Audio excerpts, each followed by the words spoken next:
সম্মানিত সুধী, Gobindaganj kindergarten education স্কুলের যে বৃত্তি পরীক্ষা সেটি কিন্তু আমাদের টিও স্যার সহ এই প্রতিষ্ঠানের যেই দায়িত্বে আছে পরিদর্শন করতেছেন, যাতে কোনো বাধা বিঘ্ন ছাড়াই খুব সুন্দরভাবে পরীক্ষা দিতে পারে তারই একটি দৃশ্য আপনারা দেখতে পাচ্ছেন।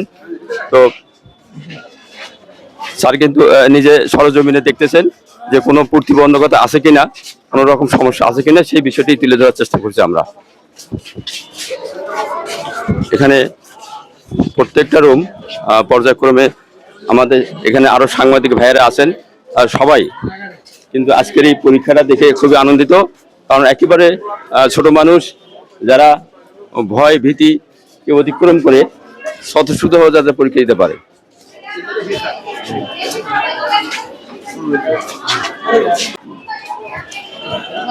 এখানে পর্যায়ক্রমে এই পরীক্ষার যারা দায়িত্বশীল বিভিন্ন টিচার মহোদয় সবাই কিন্তু একেবারে নিজ থেকে দায়িত্ব পালন করতেছেন, যে আমাদের এই ভবিষ্যৎ প্রজন্মকে কিভাবে আমরা আরো এগিয়ে নিতে পারি।